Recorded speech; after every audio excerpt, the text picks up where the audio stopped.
అతి త్వరలో తెలంగాణ మంత్రివర్గ విస్తరణ ఖాయమనుకుంటున్నటువంటి నేపథ్యంలో హైదరాబాద్ రంగారెడ్డికి సంబంధించినటువంటి కాంగ్రెస్ పార్టీ శ్రేణులు తీవ్ర నిరాశను వ్యక్తం చేస్తున్నారు. పెద్ద నగరం, పెద్ద జిల్లా అయినటువంటి తమ నేతలకు క్యాబినెట్లో ప్రాతినిధ్యం కల్పించాలని డిమాండ్ చేస్తున్నారు. రానున్నటువంటి జీహెచ్ఎంసీ ఎన్నికల నేపథ్యంలో ఇక్కడ ఒక మంత్రి ఉండాల్సిన అవసరం ఉందని స్పష్టం చేస్తున్నారు. రాష్ట్ర మంత్రివర్గ విస్తరణపై ఏడాది కాలంగా చర్చ జరుగుతున్నటువంటి నేపథ్యంలో 1 కోటి మందికి పైగా జనాభా ఉన్నటువంటి గ్రేటర్ హైదరాబాద్తో పాటు రంగారెడ్డి జిల్లాకు ప్రాతినిధ్యమే లేకుండా పోయింది. ఈ 2 ప్రాంతాలపై కరీంనగర్ జిల్లాకు చెందినటువంటి మంత్రులు పెత్తనం సాగించడంతో ఇబ్బంది పడుతున్నామని స్థానిక కాంగ్రెస్ పార్టీ కార్యకర్తలే ఆవేదన వ్యక్తం చేస్తున్నారు. త్వరలో చేపడతామని చెప్తున్నటువంటి మంత్రివర్గ విస్తరణలో 2 జిల్లాలను విస్మరిస్తే జీహెచ్ఎంసీ ఎన్నికల్లో ఘోర పరాభవం తప్పదని కాంగ్రెస్ పార్టీ కార్యకర్తలే అంటున్నారు. తెలంగాణ అసెంబ్లీ ఎన్నికల్లో హైదరాబాద్ నుంచి ఒక కాంగ్రెస్ పార్టీ ఎమ్మెల్యే గెలవలేదు. ఎంఐఎం, బీజేపీ, బీఆర్ఎస్ పార్టీకి సంబంధించిన అభ్యర్థులు గెలుపొందారు. ఖైరతాబాద్ అసెంబ్లీ నియోజకవర్గం నుంచి బీఆర్ఎస్ పార్టీ నుంచి గెలిచినటువంటి దానం నాగేందర్ తప్పనిసరి పరిస్థితుల్లో కాంగ్రెస్ పార్టీలో చేరారు. రంగారెడ్డి జిల్లాలో 3 కాంగ్రెస్ పార్టీ ఎమ్మెల్యేలు విజయం సాధించారు. ఇబ్రాహీంపట్నం నుంచి మల్లెడ్డి రంగారెడ్డి, పరిగి నుంచి రామ్మోహన్ రెడ్డి, వికారాబాద్ నుంచి గడ్డం ప్రసాద్ కుమార్ గెలుపొందారు. అదేవిధంగా చేవెళ్ల, రాజేంద్ర నగర్, షేర్లింగంపల్లి నుంచి టీఆర్ఎస్ పార్టీ నుంచి గెలిచినటువంటి కాలే యాదయ్య, ప్రకాష్ గౌడ్, అరకపూడి గాంధీ కాంగ్రెస్ పార్టీ తీర్థం పుచ్చుకున్నారు. అయితే హైదరాబాద్ నుంచి కాంగ్రెస్ పార్టీ నుంచి ఎవరు ఎమ్మెల్యే లేకపోవడంతో గతంలో కాంగ్రెస్ పార్టీలో ఎమ్మెల్యేగా, మంత్రిగా పనిచేసినటువంటి దానం నాగేందర్ను కాంగ్రెస్ పార్టీలో చేర్చుకోవడం జరిగింది. కాంగ్రెస్ పార్టీలో దానం నాగేందర్ చేరినటువంటి సమయంలోనే కాంగ్రెస్ పార్టీ పెద్దలు సముచిత గౌరవం కల్పిస్తామని దానం నాగేందర్కి హామీ ఇవ్వడం జరిగింది.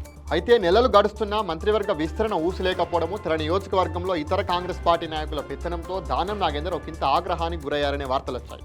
తన నియోజకవర్గం ఖైరతాబాద్లోని చింతల్ బస్తీలో హైడ్రా అధికారులు ఆక్రమణ పేరుతో కూల్చివేతలు చేపట్టడంతో దానం నాగేందర్ మరింత ఆగ్రహానికి లోనయ్యారు. ఒకానొక సందర్భంలో కాంగ్రెస్లో చేరి తప్పు చేశానా అని తన సన్నిహితుల వద్ద కూడా బాధపడ్డారని తెలిసింది. ఇదిలా ఉంటే తాజా పరిణామాల్లో క్యాబినెట్ ఎక్స్పెన్షన్లో హైదరాబాద్, రంగారెడ్డి జిల్లాకు సంబంధించి ఎక్కడ కూడా ప్రాతినిధ్యం కల్పించేటువంటి విషయంలో ఎలాంటి వార్తలు రాకపోవడము, మిగతా జిల్లాల నుంచి పలానా వాళ్ళకు ప్రాతినిధ్యం కల్పిస్తున్నామని, కుల సమీకరణ నేపథ్యంలో పలానా వాళ్ళకు అవకాశం ఇస్తున్నామని చెప్పేసి జోరుగా ప్రచారం సాగుతుంది. అయితే ముస్లిం మైనారిటీ నుంచి ఎమ్మెల్సీ అయినటువంటి సియాసిత్ పత్రిక అధినేత అమీర్ అలీ ఖాన్ పేరు ప్రముఖంగా వినిపిస్తుంది.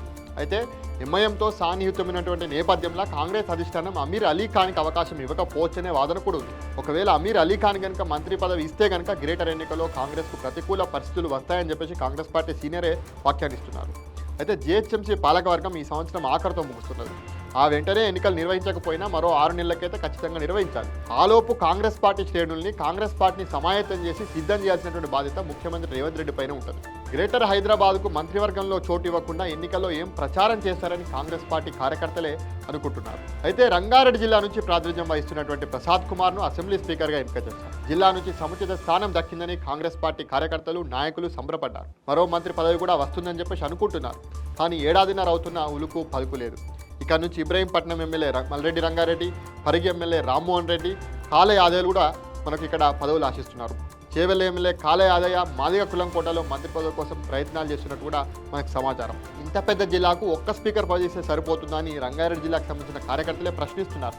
ఈ జిల్లా నుంచి పెద్ద ఎత్తున ఆదాయం రావడంతో పాటు పరిశ్రమలు ఏర్పాటు చేస్తున్నారని, అలాంటి తరుణంలో ప్రభుత్వంలో సముచిత స్థానం ఇవ్వరా, సముచిత గౌరవం ఇవ్వరా అని చెప్పేసి కాంగ్రెస్ పార్టీకి సంబంధించిన కార్యకర్తలే అడుగుతున్నారు. అయితే హైదరాబాద్ జిల్లాలో బీసీ సంక్షేమ శాఖ మంత్రి పొన్నం ప్రభాకర్, రంగారెడ్డి జిల్లాలో ఐటీ శాఖ మంత్రి శ్రీధర్ బాబు ఇన్ఛార్జి మంత్రులుగా ఉన్నారు.